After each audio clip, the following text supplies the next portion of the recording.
Hey guys, I'd just like to show you my new malt kiln. I've been wanting to build one of these for a really long time, just haven't got around to it. But lately, or the past few weeks, I've been trying to make some brew malt, and this requires a really long stewing phase, so I've been occupying our oven for days at a time, which is really inconvenient for us. So I finally went ahead and built this. It's very simple, it just consists of a box, the heat source underneath, and a fan on one side to blow the air through. Now it's about 24 inches by 24 inches on this side and 20 inches wide on the sides. It's made with 3/4 inch plywood, and I just used one sheet to make the whole thing. I actually had quite a bit of wood left over, so in fact I could have made it a little bit taller, which is I would recommend doing, just to get the malt away from the heat source as much as you can. The heat source is again that hot plate that I used in the oven, using it here. There's some venting on the top as well. The lid is held together with a piano hinge that goes all the way across the back. Now let me show you what I got inside here. I'm just warming it up because I'm about to put in some honey malt, and it's 35 degrees. It's perfect. It's right where I want it. Okay, so inside I have a big metal tray made with perforated steel, which is meant to just come out. And I wouldn't recommend using perforated steel. It's very expensive, and you can build something similar just with steel screens. And actually, steel screens allow more air to pass through them, which is better when you're trying to dry your malt. Now, what I had meant to do was build something that I could take out, just like this, if I was doing a large amount of malt, and put into the oven for the curing phase. And I just wanted it to be convenient, so I could just do that instead of shoveling it all out and putting it on another tray. Now, if I'm doing a smaller amount of malt, like 2 pounds or so, and I don't want to use this thing, I can actually take this out and replace it with the old screens I used to use in my oven. And that just reduces the area, so I don't have to spread the malt so thin. And this is just a metal screen on here.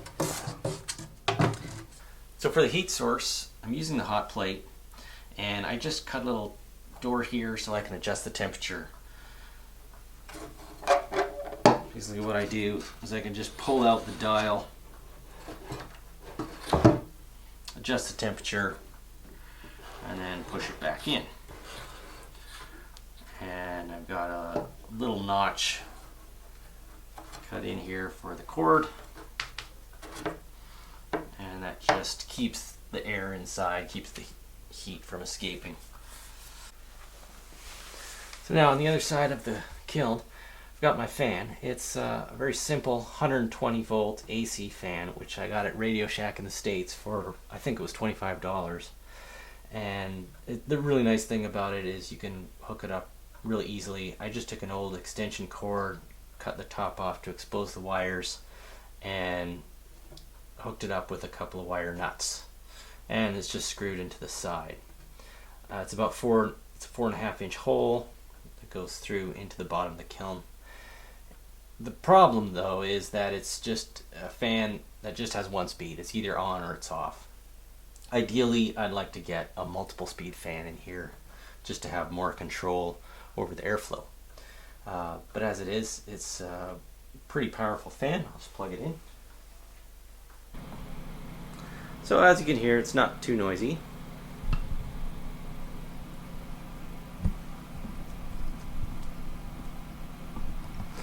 And you can really feel the air coming through here. So let me show you a few things I've added here. I've got a thermometer that sits underneath the malt tray inside. I've got another thermometer on the top, and it's handy to have these two temperatures because while the malt is drying, the temperature on top of the malt is going to be a little bit lower than underneath. Once the malt is completely dry, then those temperatures equal out. And that's how you can tell your malt is dry. And then I have another thermometer with a probe that's going to sit right in the malt.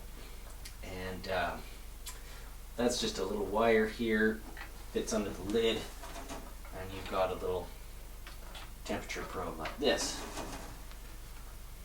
I've also got a timer. It's just on a magnet, just glued a piece of metal. This is also on a magnet just to get it out of the way. And let me show you the top. So I decided to make these individual covers just so I had more control over the airflow. I was going to make them round, but it didn't really make sense. If you have them square, the nice thing is it cuts the circle right in half, so you can, if you wanted to, just have half circles open. So here's a look inside, really quick. Same old hot plate I've been using for years. Fans over there. Just screwed in a few pieces of plywood just to act as a ridge for the trays. And that's it. It's about as simple as you can get, really. I will have to babysit it, you know, just to make sure the temperature is consistent. But with this hot plate, you can get a pretty consistent temperature. And I'm thinking this wood, 3/4 inch, is thick enough to provide enough insulation to do that. Well, we'll find out soon enough once I get this thing going, once I start making some malt with it.